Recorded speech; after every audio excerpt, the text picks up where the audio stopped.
Okay, I have 7 o'clock. I'd like to call the meeting to order. I ask everyone to stand for the Pledge of Allegiance.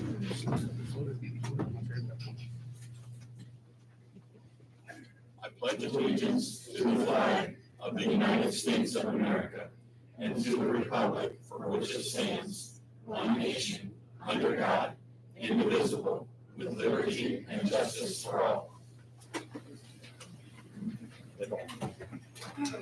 Roll call. Ross? Yes. Andrea? Yes. Eric? Yes. Nancy? Yes. Laura? Yes. Jay? Yes. Okay, all of you should have received a copy of the February 5th, 2024 council meeting minutes. Are there any corrections or additions? I have a motion to accept those as distributed.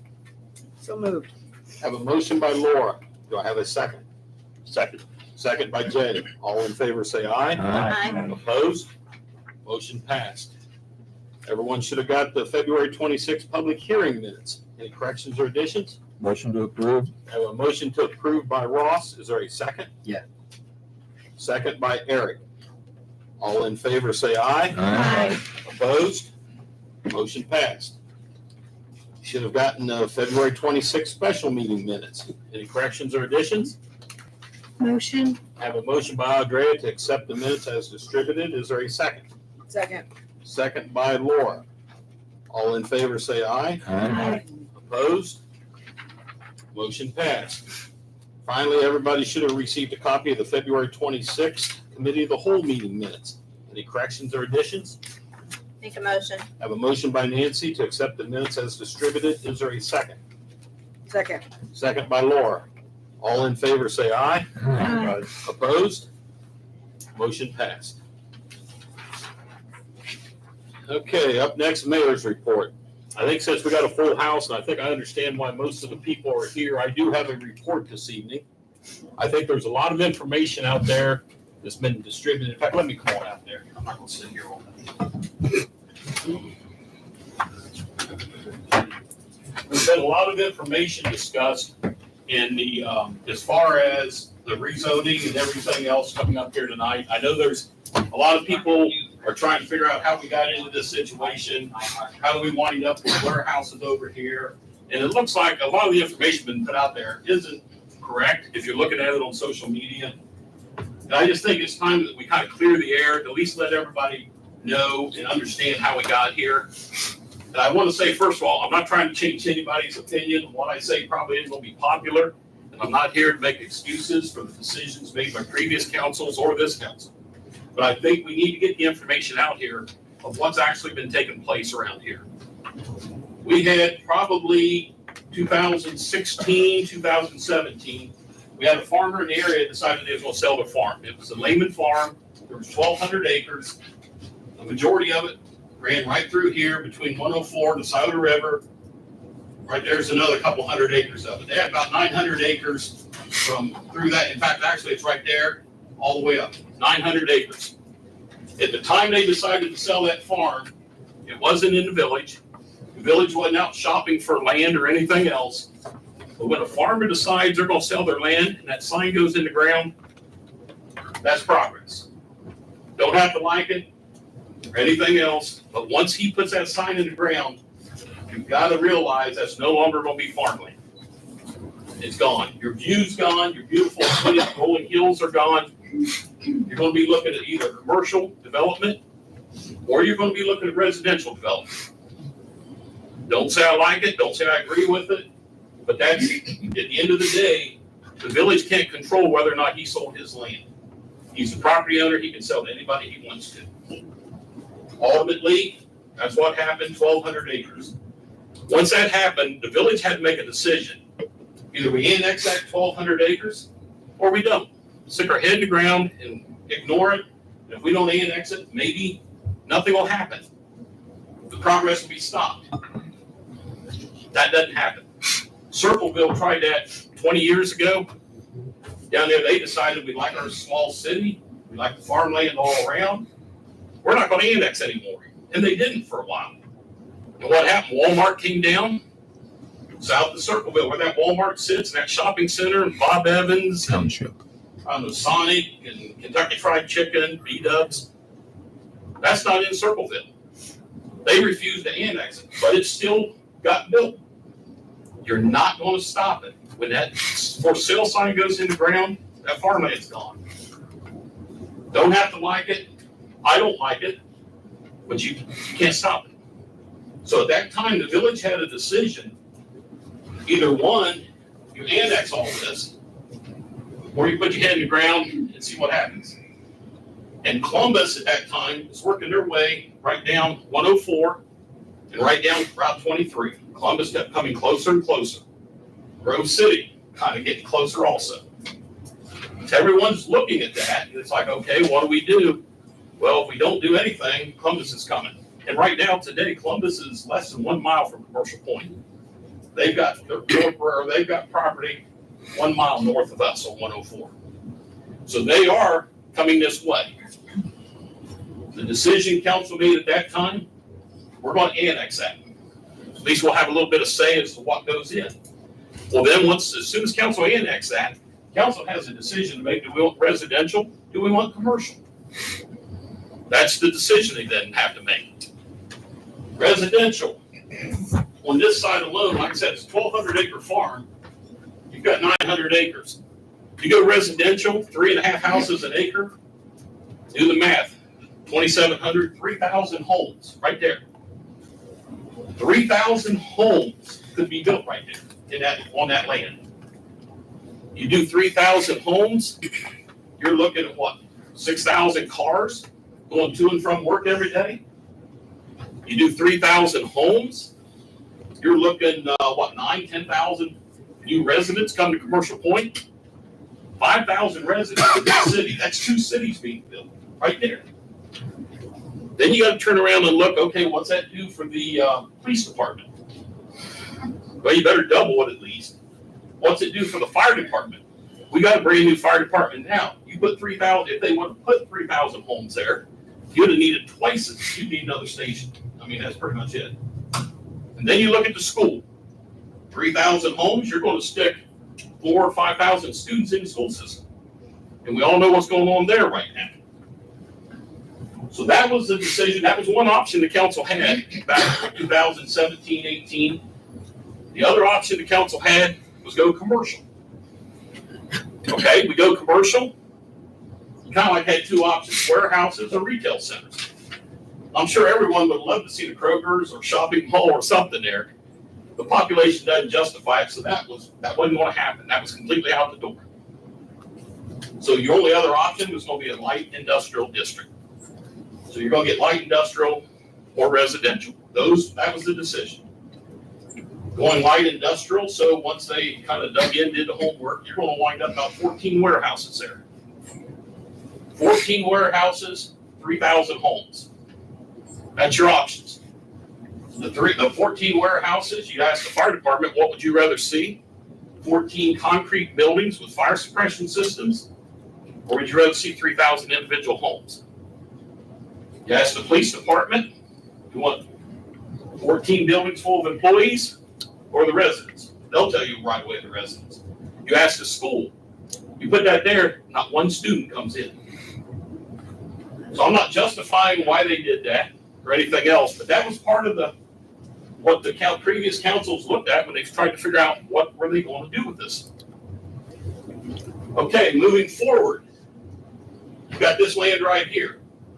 That's part of all this Lehman farm. That came in, that's zoned, when they zoned it commercial, that's now commercial also. It is commercial, I will say, it's commercial now. Yeah.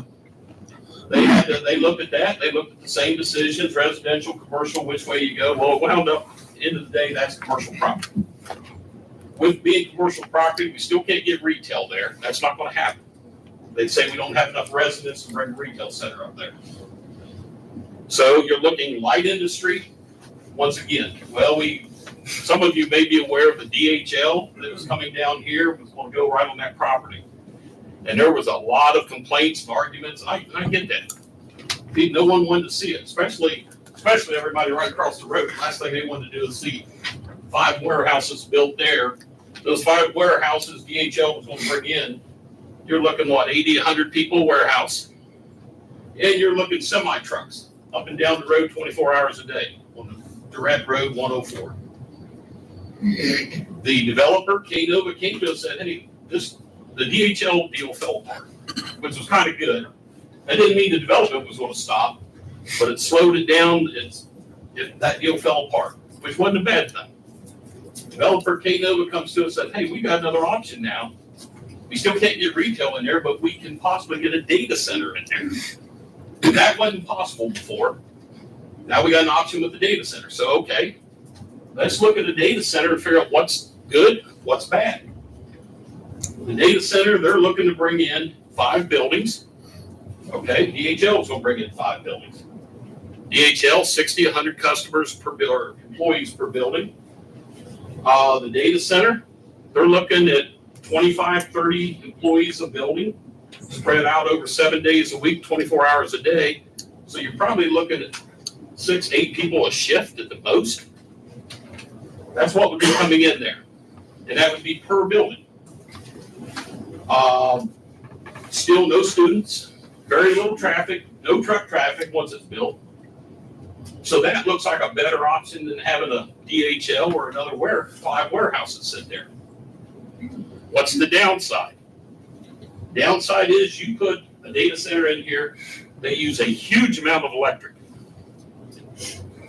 And they use a huge amount of water.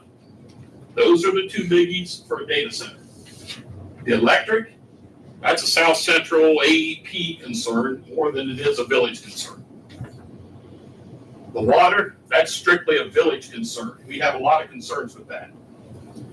We had meetings with those folks before they decided to buy or anything else. We've had quite a few meetings with them, and unfortunately, so I've learned you have to sign a non-disclosure agreement to even talk to those people. So there's stuff out there that I've talked about that I can't tell you. I'm not allowed to tell you. But I can say it's going to require for them to come in, the village, it's going to take at least $10 to $12 million worth of infrastructure improvements onto our water system alone. And they understand that. And they understand that we're not going to pay for all that. We will pay our fair share because there's some benefit to the village coming if that would take place. But they understand that they have to pay a lot of money, the majority of that kind of cost, to come here and be able to set up and work. So that's kind of like where we're at. Council went ahead, they approved that. They went ahead and bought the land, so we do have we got 5 data centers coming in. The thing with data centers, they're looking at clustering their buildings right there around them 5 buildings, kind of like around the tree line and down here. They don't want to be anywhere near Durant Road. They don't want to be anywhere near 104. They have backed off as far away as they can. The data center, so I've learned, is kind of like a little military base. They don't want anyone on their property. They don't want anyone around it. There's fences. There's generally going to be 2 rows of fences. Just try to get through it and see what happens. I talked to some people that have data centers. One of them being out in Hilliard. I went out and met with the development director. Went down to Lancaster, met with the mayor. We talked with them. John and I both went down there. And there was a wealth of information, but I asked him, I said, okay, once it got built, did you go look at it? No, they won't let me in. Okay, so I guess it is high secure. But they did give us some information. They kind of explained how some of it worked. So they went ahead, they bought the property. Now we get this piece of property. The family that owns that decides we're selling. We're not going to farm it. Okay, as I said before, once that sign goes in the ground, you lost your view of the beautiful rolling farmland. It's gone. And that's the ugly side of progress. Whether the village would have annexed that or not wouldn't have mattered. And something's going to be built there. So now it becomes up to the council to decide what they want to put there. Well, council made it quite clear that they did not want to see any more warehousing with trucks or semis or anything there. They said that they would consider, which means dig into it, a data center there in combination with that data center. But that's, like I said, that's a council decision. The 6 of them have to make that final decision what they're going to allow there. But at the end of the day, when that for sale sign went in, That farmland's gone. That view is gone. And I understand it doesn't make anyone happy. A lot of people don't want to hear that. I live down the street. In fact, I live in my parents' old place. And I played in the backyard and looked at the farm field. Now I look at the back 2-story houses. When all that went up, I wasn't happy at all. I didn't want to see any of them people come in. I guess over time I mellowed out and come to accept I can't do anything. I couldn't do anything about it back then. I can't do anything about it now. But that's what's coming up here now. You're looking at data center.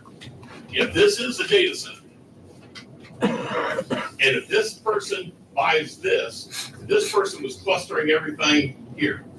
I'd say they're probably not using 40% of their land is going to sit there in green space.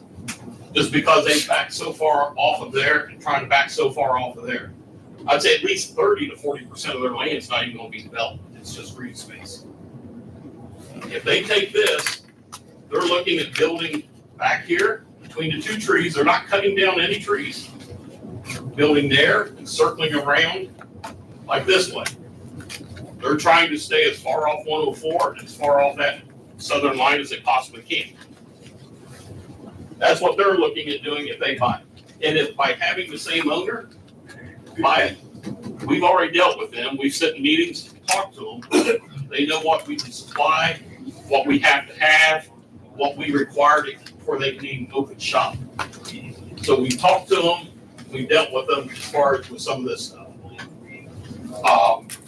So that's kind of where that deal is. But if they develop, what they're looking at is basically everything going right through here. This one, they're looking at stuff around the trees. Something else that needs to be put out there, TIF agreements. All this land over here there's a TIF agreement on that land. With all that being TIFed, just to explain very briefly, a TIF has nothing to do with the amount of property tax that's collected. It has to do with the amount of how the property tax is distributed. When you have a TIF sitting out there, like I said, whether there's a TIF or not, you pay the same property tax. It's just distributed differently. And that's the way it's distributed is typically put together in a TIF agreement prior to the TIF being signed and enacted and everything else. With the TIF agreement, and I know there's been stuff out there saying, and I'm not getting in the middle of the school debate, but I know the school's wanting a school levy passed. They're looking for additional funds. This land right here, this has all been TIFed. Well, since the type of TIF we have, the school is made whole 100%. So because that land was TIFed, the school doesn't lose a penny. So they get they will collect the same thing if that's built in, if it's state farmland, if it's built warehouses, whatever. They get, it's TIFed, but they've been made whole. The school, because of the increase in value of 14 warehouses going in here, the property value goes up. The school will collect more money because they get the same amount, whether it's TIFed or not. That increase in value from them 14 buildings is going to projected to generate over the next 30 years, it will generate $135 million to the school system, over and above what they would have caught if that would have remained farmland. Second item, that land's been abated. And I know that's an ugly word for a lot of people. And there's some things, abatement, there's something that goes on that I think most people don't know anything about. And I'll admit, when I walked back in here, we started talking about it.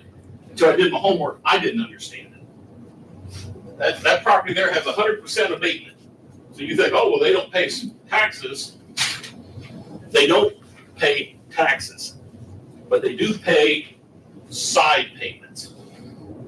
The school has to sign off on any abatement that takes place.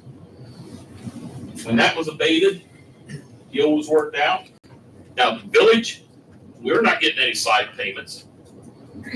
Fire department, they're not getting any side payments. It appears when that was done, the school was the smartest person in the room. The deal that was signed, the tax abatement, the school's getting side payments for the next 15 years. That abatement's in place. The school stands to collect over $33 million in side payments over the next 15 years. You add it up, it's over $160 million and not one additional student. Not saying that's bad, because whatever they get there, they shouldn't have to take out of our own pockets. So it's helping the school drastically. It's just, I wish some of these agreements had been a little more in favor of helping the village, the fire department, some of the rest of us, but they're in place, that's the deal. And those are just the facts of how abatements and TIFs work. So like I said, this is what we're looking at now. That kind of explains some of the options. People think council doesn't drill down into this stuff. We've been through a lot of this stuff trying to figure out how to make it work and what's best for everybody. But like I said, I'm not trying to change anyone's mind. I'm not making excuses for what's been done or what's going to happen or anything else. And it's up to the 6 of these people to stand up here and make a decision. So I just, if you don't take anything else away from this, just remember, the village cannot stop you from selling your property, or that farmer's 1,200 acres. And when they decided to put that for sale sign up, it was gone. It's going to change, residential, commercial. Because no other farmer can pay what the developer will pay them for that land. And you can't blame, I mean, most of us, we have a job, we work, you get your 401k, you get your company pension. A farmer's pension is his land. And when he gets to the point that he's done farming, he cashes in, he wants to retire. I don't blame him for wanting to get the most he can. And he's going to get the most from a developer. That's just how it is. So, like I said, if you don't take anything else away from this, just remember, the village can't stop you or anybody else from selling the property. And the village is not out looking to grab up property. That's not the deal. But when that for sale sign goes down and it's going to change, we can either have a say in it or stick our head in the sand. The decisions, they're not pretty or anything else, but like I said, that's their job, not mine. That's all I got. That will conclude the mayor's report. We'll move on with the meeting. Next thing up, village solicitor's report. Pending questions on the attached legislation, I have no report. Anybody have any questions this time for the solicitor? Police report. Chief? Yeah, I'm looking for you. I have nothing to report at this time. I'll have the monthly activities put out for the committee of the whole meeting. Does anybody have any questions for the chief at this time? I do. Go ahead. You sure? I just want to ask, I sent you an email now 2 months ago, and I've not received a response. I copied the mayor on it. I also sent another email probably 2 or 3 weeks ago. I know you guys don't like me asking questions up here and asking to come to you, but when I email you and I get no response, what am I supposed to do? What's your question? I want to know why you didn't respond to my emails. No reason? You just didn't do it. Apparently that's not a very good answer, Chief. It's not. I guess I would ask, when we pass many times through the building, did you take the opportunity to ask me what your concern was? Well, when I emailed you a month ago, or 2 months ago, why don't you just respond to that email? Why should I have to make a meeting with you to respond to an email? So, I guess a good question. I've met with you guys before, like you asked me to, Okay, But if I send an email, I kind of expect a response to it. even if it's like, hey, I got your email, I'll get back with you later. I mean, not just totally ghost me. okay. So I would appreciate in the future, I try and respond to emails when someone emails me. So I would just expect the same respect. That's it. Eric? Chief, how are we doing with coverage since we took a hit with 2 or so officers and the ones that are looking to go? Do you know if they're any closer to us going below minimum staffing? Currently, everything is, we're down one position. We had a new officer actually start today. He got sworn in today. Is he experienced or? Yes, he has experience. Okay. He's got roughly about 4 years full-time law enforcement experience. So you'll still have to go through somewhat of an FTO program. This experience was at a like agency, actually a like agency within this county, that uses the same report system that we use, uses the same programs for leads access. So it's just basically going to be getting used to what the village report code is here, and just making some adjustments and learning the area. And I've had several people ask, what numbers are we having? How many we have first shift, second shift, third shift on average? I know it could change due to other things, but they're worried, are we running 3 on first shift and 2 and 1 or? So right now, there's 7 of us total. We're supposed to be at 8. Okay. So 7, that includes the new officer. So you've got one officer that's assigned to third shift with bleed over from some second shift officers covering the 2 days that he has off. And also additional coverage is coming from day shift. So basically I've got 2 guys on night shift. They're each working 12-hour shifts. I took them down to 2 12s and 2 8s, which they kind of seem to like because they got an extra day off throughout the week. But that's how we're getting our third shift coverage for the weekend. And that day shift, we have you plus 2? Well, normally there's always 2 of us on duty during the day. So like I said, there's on day shift on the weekends, some Monday through Friday, and then between the other 2 officers, there's 2 weekdays I work with one officer, and 3 weekdays I work with the other one, and then the 2 of them are on the weekends, if that makes sense.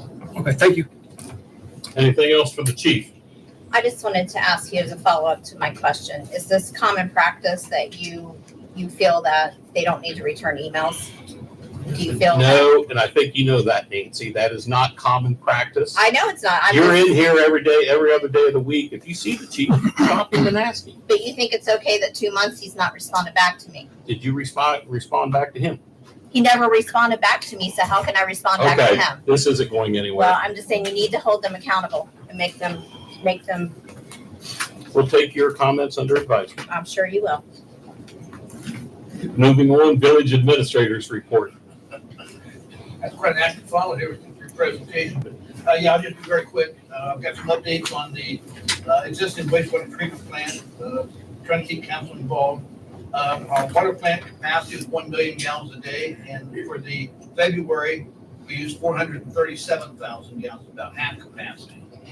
On the current wastewater treatment plant, we have capacity of 430,000, and we used average daily flow for February was 382,000. So we're bumping up against that. Obviously, the new plant's under construction, but we're just kind of getting close on it. Speaking of the new plant, the current contract is $13 million. To date, we have paid the contractor $4,158,000. So we're about 30% on a dollar basis of having the project done. In talking to the contractor inspector, they feel we're on schedule. I may or may not want to discuss that a little bit more, but according to them, they feel we're on schedule. So that's a good thing. So that'll help offset that rapidly depleting of the capacity of our wastewater plant. Now we're gonna pick up another 1 million gallons of capacity to pick up. Other things going on, the new storage barn for the street department is under roof.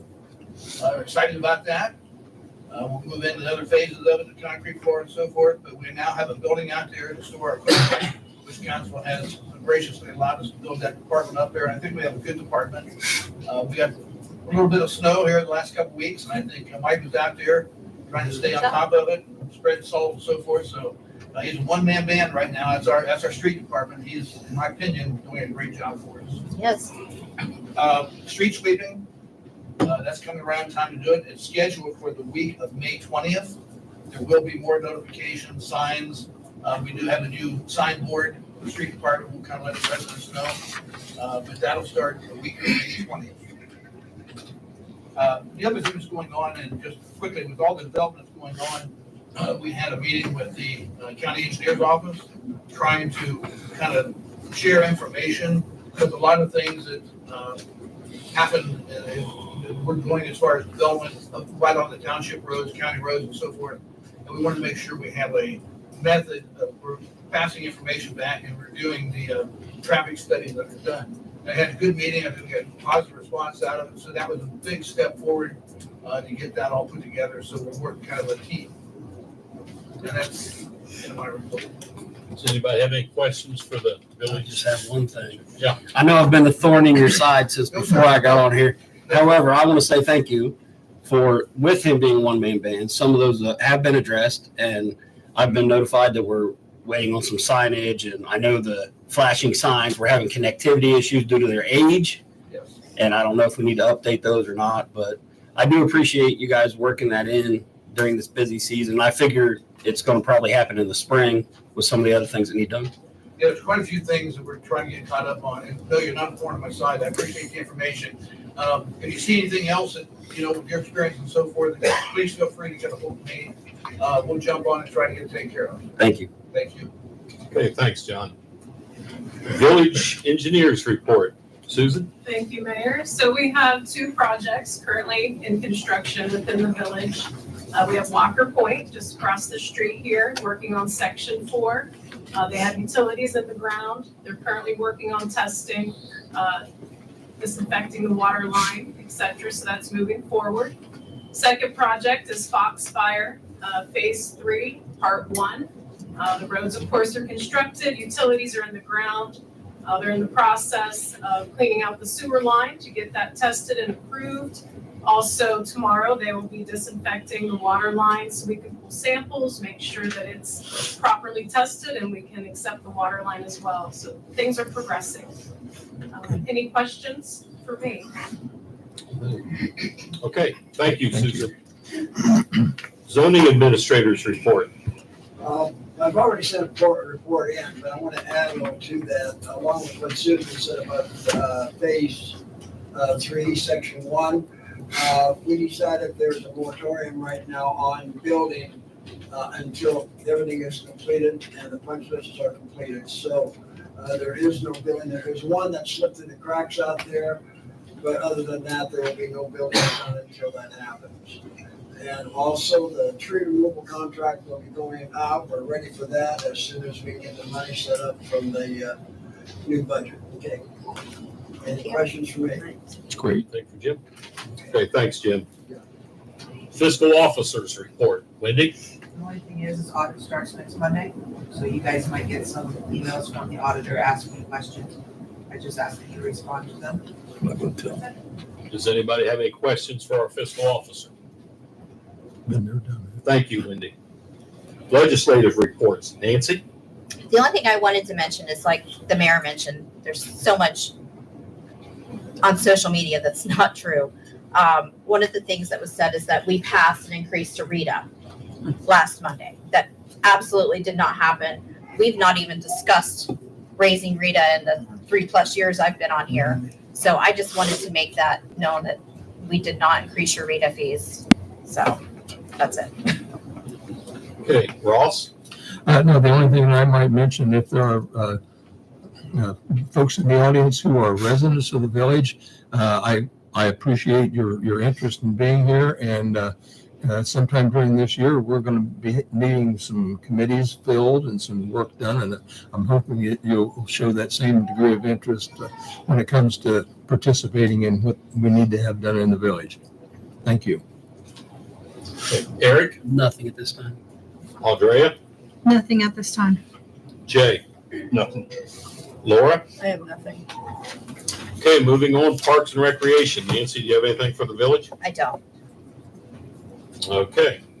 Public comments. I have, it looks like 8 people signed up. Everyone will call you up here one at a time. I ask that you state your name and come up to the podium and just your name and your address, and you'll have 5 minutes to speak. Council will not respond to any questions at this time. If they wish to ask questions, they will do so at the appropriate time a little bit later on in the meeting. So up first, we have Patricia Anderson. Thanks. My name is Patricia Anderson. I live at 282 Arledge Drive, Commercial Point. So I will tell you, I I have such a great speech. I work at a school and all the students were like, let's hear your speech, Miss Trish. And I came and I talked to Bruce and my speech went from 100% down to like 30%. So it might be kind of all over the place, but I was really passionate because I really wanted to speak upon the data center. But I wanted to kind of tell you how my husband Rich and I came to Commercial Point. So first of all, good evening, Mayor, Commercial Point residents, and City Council. Many of the residents of Commercial Point, I call you my friends. As a former longtime resident of Columbus, Ohio, my husband and I saw the decline of Columbus for the sake of businesses who benefited from tax abatements. For over 2 decades, we saw businesses come and go, use the benefit of corporate welfare for their abatement to turn around to move to another location when their abatement was over. What happened to those vacant properties? It resulted in deteriorated neighborhoods, crime, and homeowners' flight. For investors to come in to turn those properties into decay and unkept properties. That decay of Columbus, Ohio allowed my husband and I to build our dream home here in Commercial Point, Ohio, where our neighbors care, kids play in the park, we are safe from crime, the air here is so clean. We have property value. We value the American dream of home ownership, and we have pride in our community. When we moved in, my husband made it a point to meet the mayor, the police chief, and all police officers. When we first moved in, the police were at our house all the time, and people were like, why are the police there? And I'm like, my husband keeps making friends. But now fast forward to today, and there's a data center coming, which results in tax abatements. And me personally, I know the other side of tax abatements. If I have to pay taxes now, why can't they? And even though Bruce did tell me a little bit about tax abatement, I still want to speak my truth. According to the article, The Good, the Bad, the Ugly of Data Centers, research showed that they consume 30 billion watts of power comparable to 30 nuclear power plants worldwide. U.S. data centers account for 25 to 34% of this load. I repeat, 25 to 34% of this load. A single data center can take more power than a medium-sized town. I just need to know how that will impact the health of my family and my community. Will K-Nova be here when the impacts of that data center take over Commercial Point, or will they move on to a new community? I do know that data center is coming. I cannot stop the data center from coming, but I will continue to advocate for my neighbors, my family, and the other residents of Commercial Point to hold accountability to K-Nova. Thank you for your time. Thank you. Thank you. Thank you. Okay, up next, we have Brenda McGuire. I just mainly have a few questions. My name is Brenda McGuire. I live right up there at 10506 Bora Road. My husband and I moved out here 30 years ago. We've raised our 3 kids here, and now we get to come and watch our 6 grandkids come and play on the land while we raise their parents. But right now, I just have a lot of questions about what's coming in, and I've written a few of them down. I'm sure I'm going to have more in the future. But we've been told that they're going to put physical barriers, such as trees or some sort of foliage to make it look a little more appealing to us from where we live. Will they be required to keep that up? And I mean, how will that be? How will they be? That be enforced? Do we know? We don't answer questions. Oh, I'm so sorry. I'm sorry. That's my question. Okay. So that's one question. And then we were told last week that by one gentleman that stayed afterwards and spoke with us that there would only be 30 people a day probably into a facility like this. And I was wondering, is that per building, or is that for the entire facility? We kind of just want to know what kind of people are going to be coming in and out, and how many in a given day. And another question I had actually came from a lady here last week, got up and spoke about a low hum that you hear often from these types of places. I would like to know not only about how something like that would affect hearing, but any other kind of health effects that a facility like this may have on a community. And if you guys have looked into that, and what those effects might be. So that's all, those are my questions at this point, so that's what I've got. So, thank you. Thank you. Up next is Dan Schrader. Good evening, I'm Dan Schrader. I live at 10504 Bora Road. My property backs up to the upper left corner of the proposed development. And so similar to Brenda McGuire's concerns, my questions have to do with reassurance that our concerns are going to be met in some form or fashion. What official documentation or legal documents will we receive to feel comfortable that our concerns are being addressed? And obviously that's a question I would pose to the council. We're entrusting you all as our elected officials. I don't know the due process associated with this. And so my questions have to do with what assurances can we receive? I'm not arguing the data center. I know it's coming. There's nothing we can do about that. But we would like to make it as amenable as possible. So that's all I have. Thank you. Thank you. Thank you, Dan.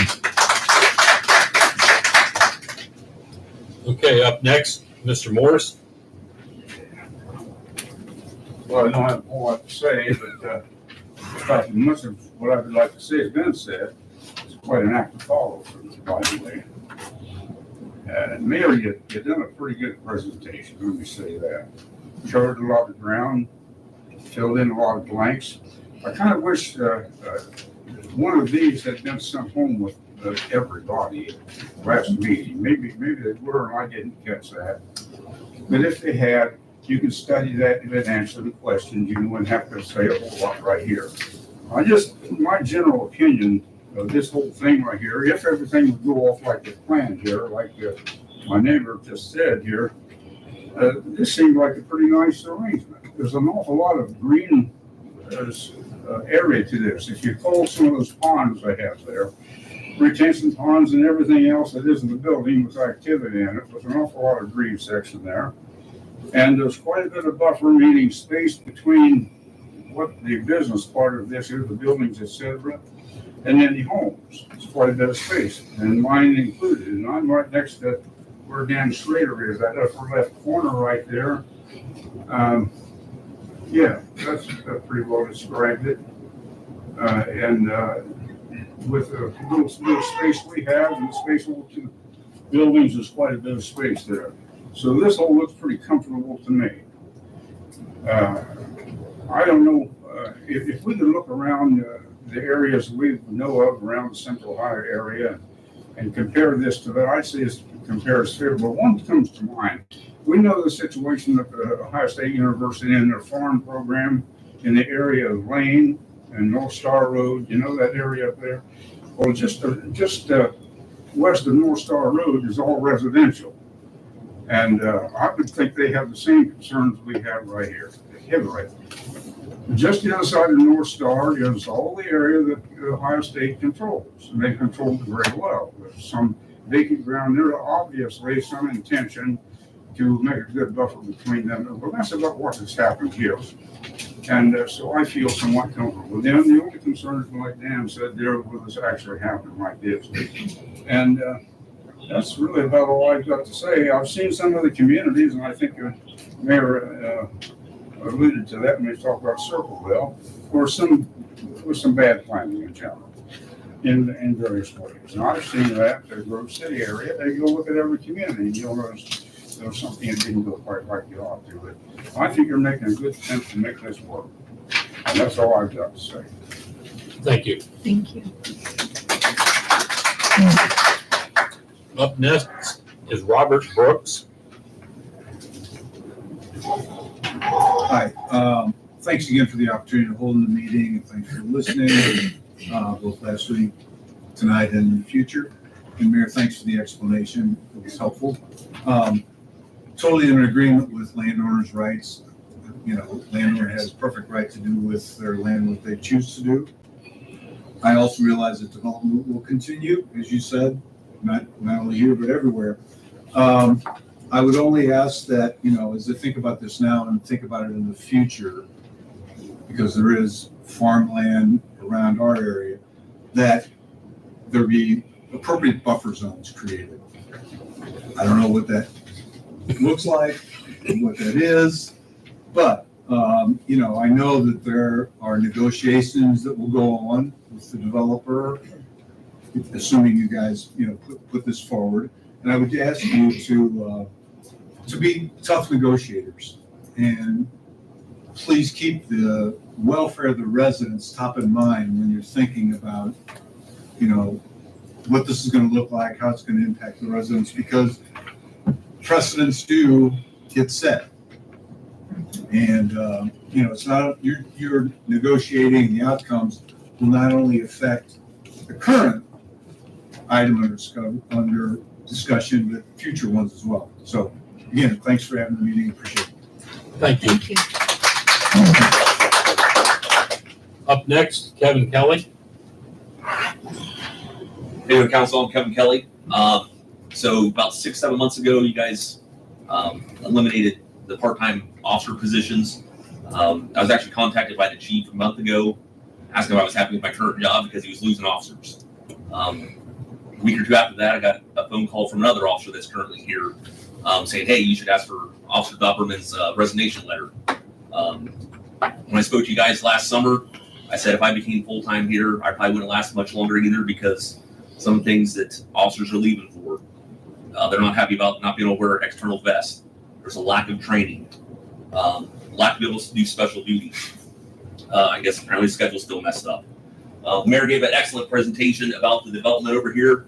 And if I was a new officer wanting to come to Commercial Point, you know, there's gonna be all this tax revenue and development. I'd want to stay here because it seems like we're making a lot of money. But your officers are leaving. They're not happy. I feel if you bring back the part-time officers, again, you're going to lose maybe 4 officers in 3 months, half your department. You don't need to have those officers working 2 days a week. You know, the United States military has a reserve force, right? When stuff goes bad, they call it the reserves. So when you're down 4 officers, you can bring back some of those, you know, part-time officers. And you say, hey, Officer Kelly, can you come to work like 3 days this week because we don't have anybody? When you're fully staffed, take the month off, right? Just like I said to you guys last summer, don't close out options. Even the mayor said if it's not working, you guys can bring back those part-time officers. So, you know, council, I'd like for you to bring back part-time officers. If you don't, you still should, you know, I don't know if you guys have a safety committee or not, but I feel your safety committee members should be talking to those officers, probably without the chief or the mayor there, so they can get, you know, you guys get some honest feedback from them and see what you can do to make those officers happy and make them stay here and retain. Because again, maybe by the end of the month, your most senior officers are only going to be here a year and a half. So that's all I have. Thank you. Thank you. Thank you, Kevin. Okay, up next is Andy Gosterman. Good evening, my name is Andy Gottesman, representing MI Homes in the Foxfire development that's directly south of the proposed project. I think it goes without saying that at MI Homes, we're in favor of progress and development. But as the mayor alluded in his presentation, I think it's important for you to do it the right way. And I'm here with a very specific ask in that, as the previous gentleman stated, the buffer. We've had conversations with the applicant regarding a very specific buffer that we believe would create a visual barrier from our project to their project. At this stage in the game, we understand that it's hard to provide a very specific dimension of that since the engineering for the site hasn't been done. So my request this evening is that a condition of the approval would be that during the final development process, that they would have to get approval from MI Homes that the buffer meets our satisfaction. We have a large investment. I imagine many of our homeowners are in the audience this evening, and so we want nothing more than to, again, be part of the progress and make sure that what we're creating is good for the community. Thank you. Thank you. And up last we have is Veronica Cardella. Hi, Mayor. Hi, council members. I really appreciate you taking the time to answer these questions for all of our members here. I live in the Foxfire community that Andy just mentioned. So I have I am the second homeowner, I believe, in that development. So I've been here, I've seen it. I see what happens. So I am here respectfully asking you, I know that development is positive. It's a great thing. That is what I do for a living. I work with local governments for a living to help develop zoning amendments, ordinances, changes, comprehensive plans, all of those different things that make a space livable and attainable for folks. What I'm asking council here today is to be mindful of that. When you're talking about development of this size, Mr. Mayor, with all due respect, when you put that sign up to sell that property, you can actually put it in an agricultural trust. It can stay agriculture. It doesn't have to be homes. It doesn't have to be commercial development. There are definitely tools out there in your zoning code and in your comprehensive plan that you can access if it's there. If it's not there, what I ask is that we need to talk about it. We need to have that conversation. We need to put those buffers in that Mr. Brooks mentioned. We need to talk about the data centers and the grid, the stress it's putting on the grid. I don't know if you were around last Wednesday, but those storms ripped through and I lost power. I lost everything in my refrigerator and my freezer because we couldn't get power. Exactly, we couldn't get power. So if you're putting something on the grid and we couldn't even get power after a tornado coming through, I ask that you humbly implore what you need to put into your comprehensive plan and what zoning codes that you need to amend to make sure that we can do this right. We can make sure that our residents are heard. The other thing that I would like to address, Mr. Mayor, is like, I know the schools, they have their levy coming up on the ballot. It's like a few weeks away here. I'm not against schools, but what I am saying is we have the opportunity to plan communities that are 55 and older. We have the opportunity to make sure that we're not pumping more kids into the grid, if you will. So I really ask council to sit down and take a step back, breathe, because not only is the state legislature putting things in place to help you with your guidelines, help you with your comprehensive plans, I work on it every day. Congress is also doing the same thing. There's going to be a lot of money in the CDBG funds for communities like us to access and to completely overhaul what we want to see Commercial Point to look like. Now, I will say, I moved here from a small village. I moved here from Pennsylvania, but I moved to Commercial Point, Ohio because I didn't want to be Gahanna. I didn't want to be Westerville. Definitely didn't want to be in the Dublin area because of all the congestion, all the different things that we see. Even on 104, Chief, I applaud you in your efforts trying to get everybody off of 104. It is a task. Even the golfers in our community that speed down our streets, I can't tell you how many times I've called Jim and I said, hey, Jim, we've got kids that are playing in the streets. I need a sign. I need a sign, a 25-mile-an-hour sign to go up in my yard, and I'm willing to do it for you all. And I'm willing to do it because I can't stand to watch our community be degraded because of other people outside. I really can't. That's not why I chose to live here. I chose to live here because I love this community. I love how rural we are, and I get it.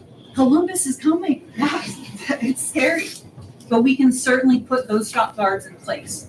And that's what I really want to see council do today, is I want you to take a pause and just look at everything with a fine-tooth comb and really identify those things that we need to put in place to make sure we don't get gobbled up by Columbus. We don't get overrun by big city living. That's not why I chose to live in this village. I chose to live in this village because of you, Mr. Mayor, because of all of you council members. We elected you to make the best decisions for us.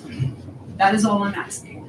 Make the best decision when it comes to this data center. Make the best decision when it comes to the traffic off of 104, or even in my little area. I'm telling you, I really, really, really want a speed limit sign so badly. So if we need to fundraise, I'm willing to do it. What's your address? 420 Oakland Hills Loop. I am right on the corner. You can't miss my house. I'm right on the corner of where Beth Page, Oakland Hills Loop, and I think is it Cherry Hills, Jim? Goes out that way? Yeah. Chambers Bay? Yes. I am right on that corner. So that is all I'm asking here tonight. I'm here as a citizen, as a resident, to try and make a difference because our community members need it. We haven't been heard thus far, and I really am asking you just to hear us out now. Thank you. Thank you.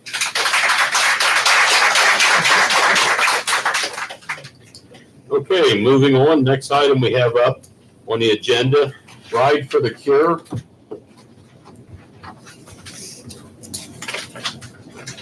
Hello, Council. Hello, Mayor. My name's Ben Blacker. I'm the Executive Director of American Road Riders Association. We hosted our event here last year in September. Ride for the Cure, raising funds and awareness for Susan Golden Breast Cancer Foundation.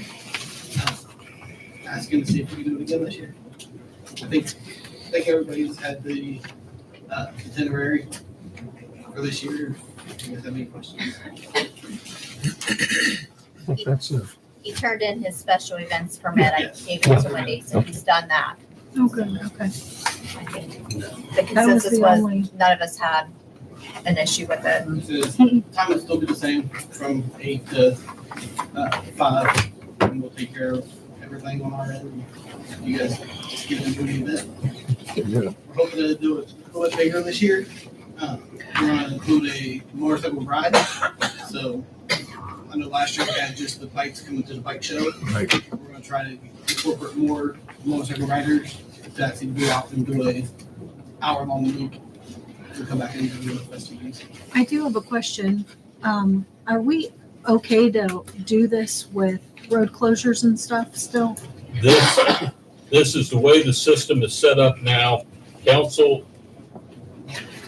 we don't even really have to ask the council, but I think it's appropriate for council to approve any road closures in the village. Okay. As far as the special events permits, those are handled by the zoning administrator. Council doesn't have a say in that portion of it, but the council does have a say in whether or not to close the roads, the streets. Okay. So I guess tonight, first thing we need to know is council okay with closing? I tell you, you're looking the same streets as what you did last year. Yes. And we will Okay. get with you and also the police chief to work out the details of everything. But Yeah. Are we just like this Belshazzar, Hell's Half Acre, and then up Congress? yeah, Is that what it was? yeah. In fact, it would probably be very similar to Pretty close to the Easter egg. Easter egg hunt. Yeah. It's coming up next. It's roughly the same streets will be closed. And I know you mentioned you wanted to do a parade and Yes. you might want to get with the chief because you'll need volunteers to help close the roads down and, stuff like that. So, yeah, just kind of get with him and Okay, so is council, I have one, the parade I might have a little issue with. Yes. Because we have a lot of people in town that have to listen to the loud motorcycles and their music all the time. Okay. And this is going to be hopefully a lot, 50, 100 motorcycles driving around town, which is going to be pretty loud. Okay. I mean, loud pipes save lives. Yeah. But in town, if you could do your due diligence and let them know, we have a noise ordinance. Yep. Turn your radios down when you come in. Okay. And the parade would be the only thing I would frown upon, only Okay. because it's going to go slow. They're going to rev because that's what people that ride motorcycles do. That's what I did when I rode. Yeah. And they can say it's centrifugal force, but it's not. It's because it sounds cool. But that would be the only thing that I would ask is really think hard. Is that something that you could possibly turn off residents to wanting this in the future? Okay. I mean, I don't know that, but that would just be my concern. It was just something that our members brought up, often one to kind of get the community involved, but I mean, yeah, I understand. okay, is council good then with going ahead and closing down Yes. the street for the Ride for the Cure?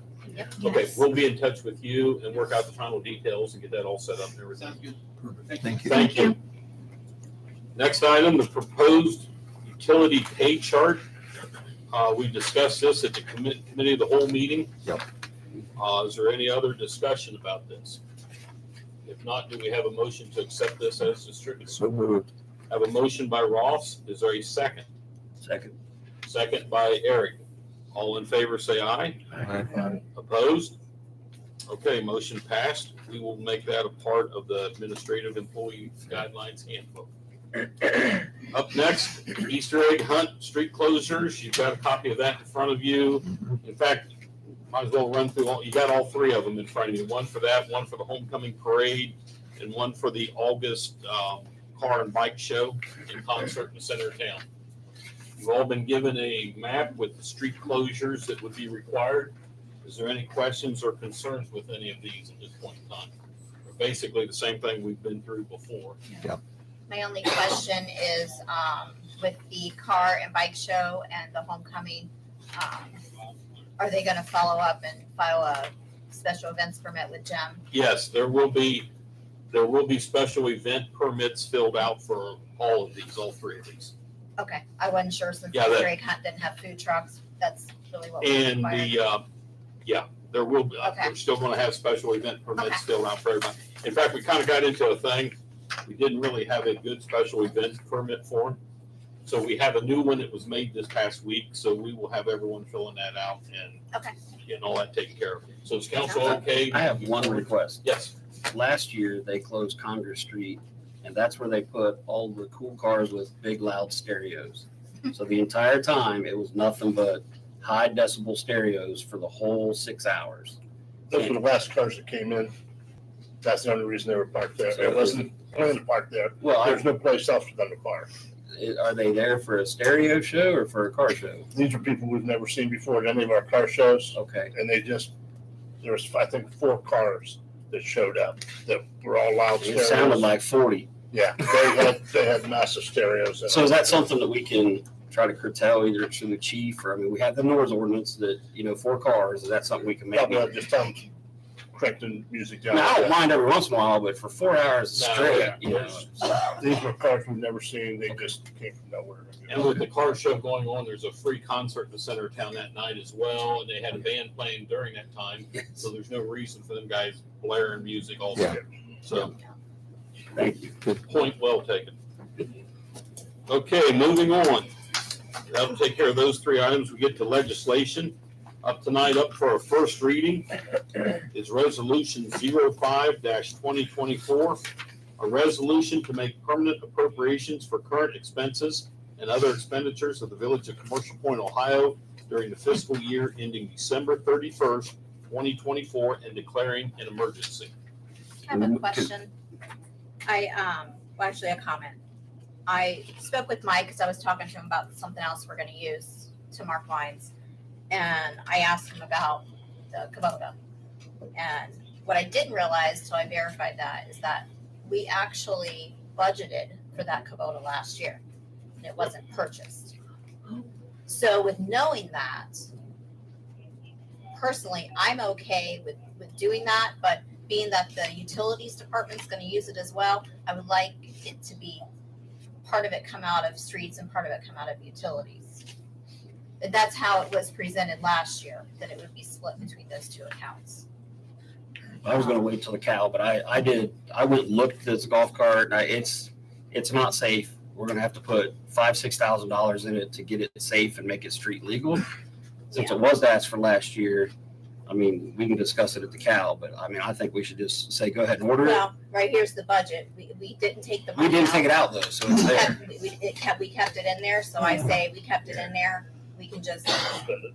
Absolutely, yeah. Since we already allotted for it last year. Agreed. Now, I don't know about, the water and sewer department's taking a hit. If we budget it out of the general fund, I would just leave it there, would be my opinion. All of this was put into was street fund. Yeah. If council wishes to change it, you need to tell us how much dollars you want to take out of what numbered fund and where you want it to go. I think Or we just we leave can it there. amend it, we can change it if we need to, I I think. know they have capital outlay, that's what I asked Wendy about. There is capital outlay, water and sewer. Yeah, so, Is there enough in the capital outlay of the street or the sewage and water to go ahead and cover it anyway? So we don't have to move any money? So it's I just, made sure that- just if we get it, it's house paid for? right. Yeah. That's an appropriation. Yeah. Yeah. Okay. Well, like I said, the money's in this budget. I just had told council I would not purchase, I'd see that one was not purchased until council approved it. After doing the due diligence, I'd say order it before the spring rush and the price goes up. Yeah. Good Okay. point. I mean, and can we waive the rest of the readings for that? Yes. to- It is in the Yes. motion. In the chapter. Motion to suspend the reading. I have a motion by Ross to waive the 3 readings. Is there a second? Second. Second by Audrea. Roll call vote to waive the 3 readings. Jay, Yes. Laura? Yes. Audrea, Yes. Eric, Yes. Ross? Yes. Nancy? Yes. Motion passed. Do I have a motion to adopt resolution 05-2024? Motion. I have a motion by Eric. Is there a second? Second. Second by Jay. Roll call vote to adopt. Audrea, Yes. Eric, Yes. Ross? Yes. Jay, Yes. Laura? Yes. Nancy? Yes. Motion passed. Next item up for a second reading this evening, an ordinance 2024-02, an ordinance to rezone 266.971 plus or minus acres within the village of Commercial Point, Ohio, from exceptional use to planned industrial district, and adopting the preliminary plan and development standards text for the planned district. Bruce, would you like to come forth and speak and do a presentation on this? Yeah, so we can do presentation. We'll just use your screen if that's okay. Sure. So as you know, we've asked to rezone the property that's highlighted in pink here to data centers. We've been looking at that property for quite some time now, and we have discussed with the village options that may go there. Prior to data centers becoming viable for that property, one of the big contenders was actually apartment complexes. You know, nobody wants that. We're here before you today because we think the highest and best use for that property is data centers. We have made significant concessions, as the mayor mentioned, to minimize the impacts to the property and the surrounding residents. That includes making sure that all of the trees are maintained that are on that property, limiting the number of buildings such that they are encased in the far northern portion as much as possible. There's actually a non-delineated wetland on the northwestern corner that we specifically avoided to further minimize impacts. There were some questions that were asked, and to the extent that I can answer them, I will do my best. The first, I want to deal with the northwest corner here. We did hear the residents' concerns. Should council wish to vote and pass this, we would ask it to be conditional on us adding a 50-foot landscape buffer on the northwestern corner there. That was left off of our original plan. There is a landscape buffer situated for the southern boundary and the eastern boundary, but this area here, we had originally not thought to put one in. We would like to make sure that if it's voted on, that there is a conditional approval for a landscape buffer being placed in that area. I'd like to address, I think, MI's concerns next. Obviously, they would like us to capitulate to their requests for screening on our property at our expense. The property that MI owns actually sits between the current, and let me rephrase, the property that MI currently has an option on sits between the current Foxfire subdivision and our property. MI's had an option on that property for several years now, and has yet to effectuate that option to bring the development there. In a situation like this, where we're coming to these residents, or even here on the direct road, we saw that as directly affecting abutting landowners, which is why we want to make sure the buffering's in place. Here, if MI was to effectuate their option, well, we want to put a landscape buffer on the southern boundary, and we want to work with MI, giving them carte blanche approval rights for what our buffer would look like here, when they're just as capable of putting a buffer on their property, if need be. Doesn't feel quite right. We maintain that we are going to include a landscape buffer. It's already in our plans. So that's where we land for MI's direct concerns and their request for a conditional approval. We'd request that conditional approval not be there.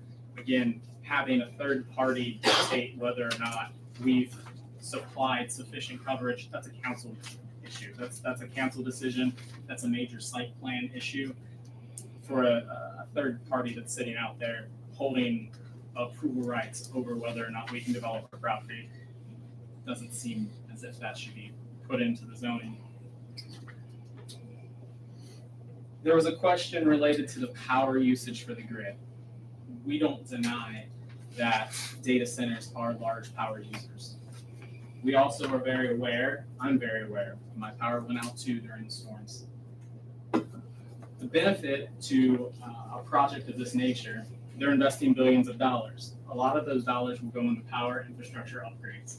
Those power infrastructure upgrades are designed to make the entirety of the grid more reliable so that we do not have power outages and windstorms, or if we do, they're momentary as opposed to 8, 9, 10 hours where folks are losing food. So I'm not saying that it's not an onerous burden on a power grid, but they are intending to make grid infrastructure improvements to support the facility and also support the neighboring communities.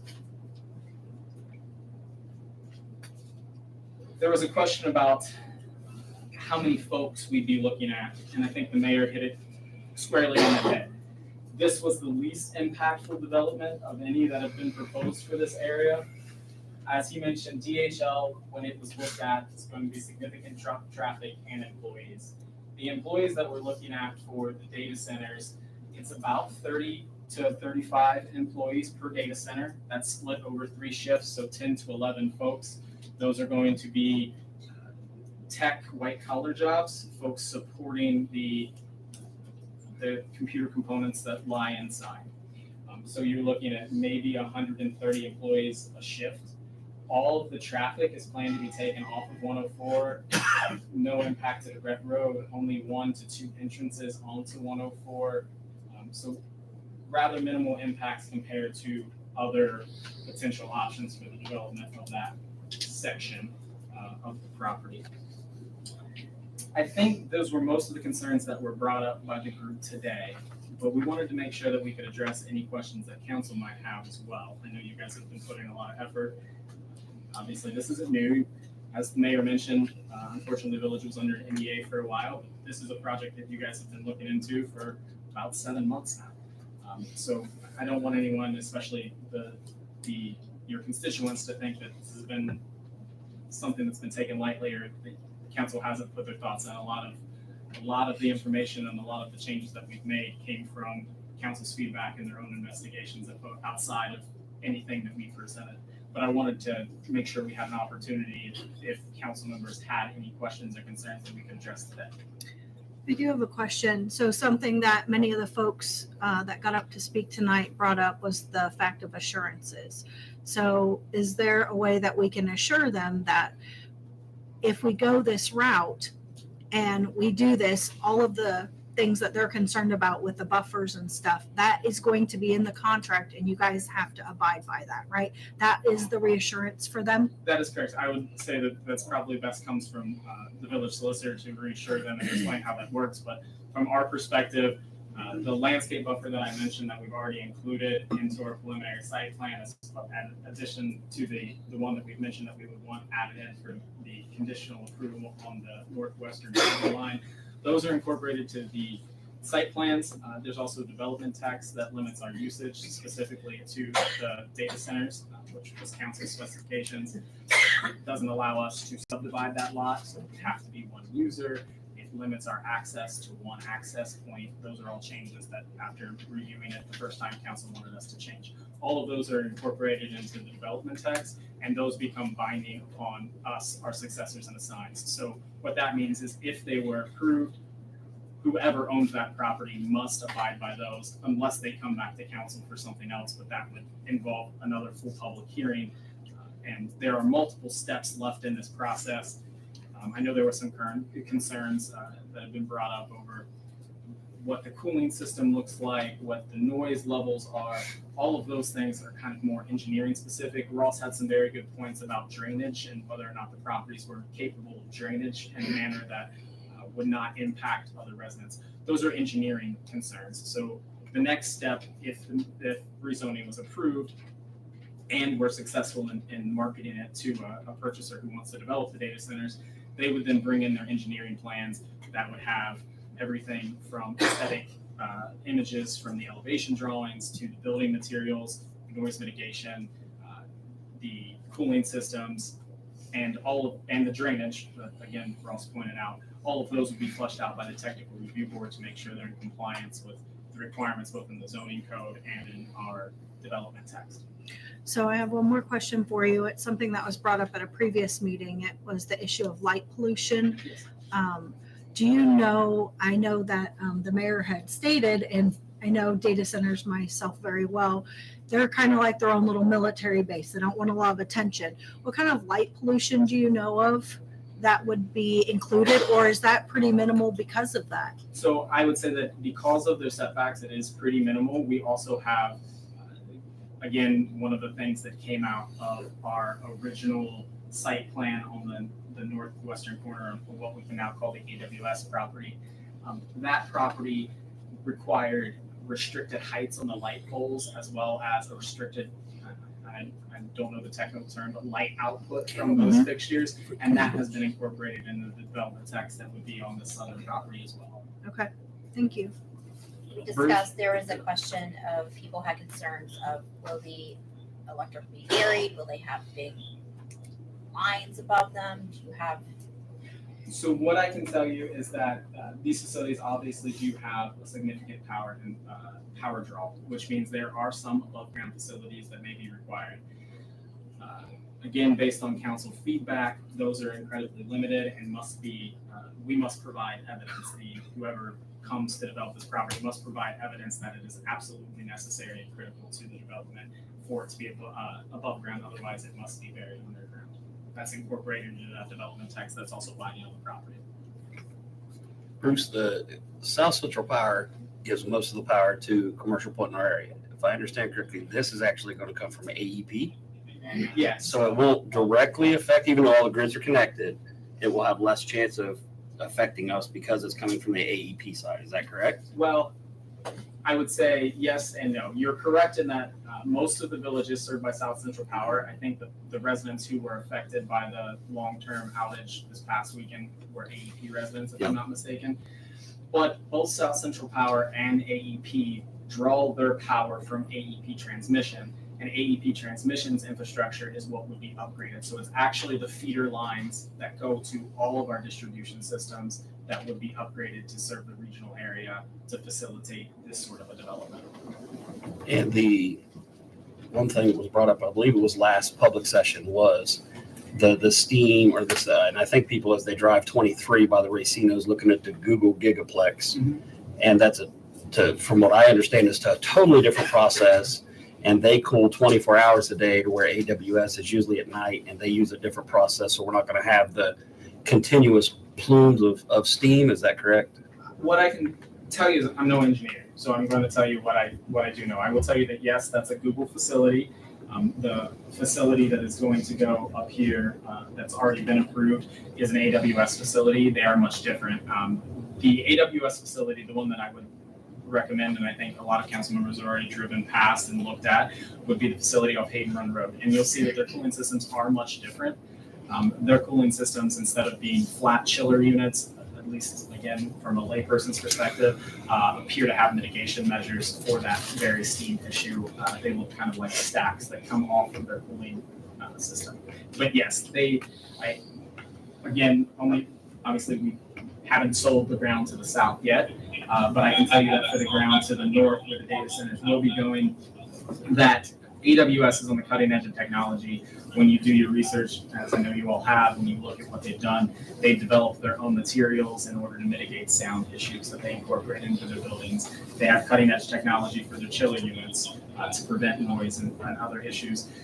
In fact, they've indicated that they're developing technology that will drastically impact the amount of water they'll need for their cooling systems potentially here in the area. So they are currently, and they keep looking on that cutting edge of technology. AWS is also responsible for a very large solar farm not too far away that contributes to the grid, because they do build themselves as a green company. So they look to mitigate those things as much as possible, which is why Even on that northern site there, they had the ability to remove all of those trees under the zoning text that was there for DHL. DHL was going to remove the trees. They had the ability to develop the entirety of that acreage. And when you look at the development plans that have been put in, they refused to touch any of the trees on their own accord.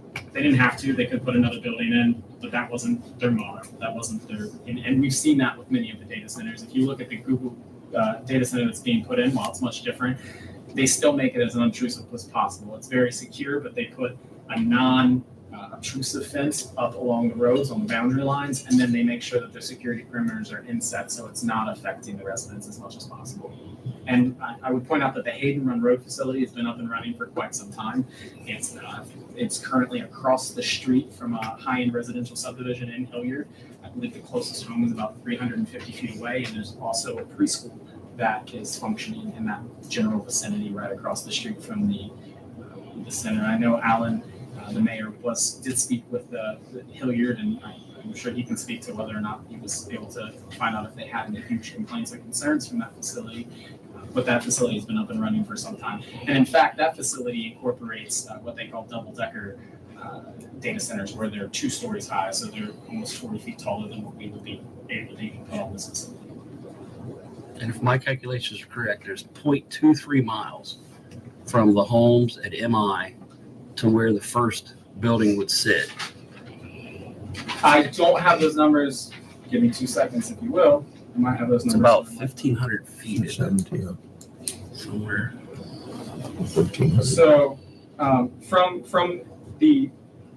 this property line here, which will be developed into Foxfire subdivision, not this property where they have the option, but this property here, this area, the closest home to a building, the building would sit about right here. I'm showing right around 1,400 feet from the current homes that sit here on Bethpage. We're almost a half mile, about 2,400 feet to a building that would start somewhere back in this vicinity here. So the first one's about 0.26 miles, and then the other one you said is about a half a mile. Just under. Any other questions that I can answer for the council? And I know that you've heard this from me several times over the past 6 months since I tried to get us the ability to have the zoning and the annexation run simultaneously. We are under a time constraint, council. So knowing that, we have continued to partner with the village. We do our best to bring in tier 1 developers, tier 1 developments, and I think you can see that what we have brought into the village thus far has been done in a very professional manner. And we would like to see the developments continue to move forward, whether that would be a waiver of the readings tonight or the ability to have a special meeting well in advance of the regularly scheduled meeting in April. We would greatly appreciate it so that we can our critical path timelines that we discussed previously. We can't do that, right? Because he's asking for a change. He's asking for an addition, so that would change the verbiage. Is that no? Yes? I meant, so council can approve zoning on a conditional basis. So you can approve the zoning that we've put in front of you, conditioned upon the preliminary plan being amended to include the 50-foot landscaping buffer on the northwest border. And I believe that Bill would concur that is something that council can do without needing to have a revised ordinance. Yes. That is correct. Okay. Yeah. I wasn't sure he was asking for. It would just be an amendment to the existing what was presented, amendment to the exhibit that was presented. Okay. And our zoning would only be effectuated upon presenting that revised exhibit in compliance with what's been set here on public record. We would put in that boundary in the northwestern boundary. If there are no other questions. Thank you very much for your time, council, and as always, we remain open if you do have additional questions in the future. Thank you, Bruce. Thank you. Okay, thank you. Okay, does council have any more discussion on it at this time? I want to make a motion to waive the third reading. I actually had something just to add. I did reach out to, because people are worried about their property values and what for. So I did reach out to a couple of realtors, one that does commercial and residential, and both of them, plus my research online, said that it does not affect your property values in a negative way. Sometimes your property values can increase. So I wanted to. Thank you, Nancy. I appreciate that. That was one thing that I wanted to know. Yeah. That's fact. Okay, at this time, there is a motion on the floor to waive the third reading. Is there a second? Hearing none. Let the record reflect, we just did a second reading only on that this evening. And we'll move on. Next item up, also up for a second reading, is Resolution 03-2024. A resolution authorizing and directing the village administrator to enter into an agreement with go.gov. The record reflect, we did a second reading title only. Pending administrative action, nothing at this time. Additional business. Does any of the council members have any additional business? Okay, do I have a motion to adjourn? So moved. I have a motion by Laura. Is there a second? Second. Second by Nancy. All in favor, say aye. Aye. Opposed? Yeah. Motion passed. Meeting is adjourned. I'd like to thank everybody for coming here. I would encourage everybody to watch in case there is a special meeting called. We want to make sure everyone is aware of that. And check our website. There's also, we post out here on our sign. You'll see it on the sign outside our building. And also at Pettit's Market, we hang a posting up there as well. So, thank you. And you guys can go home and get warm.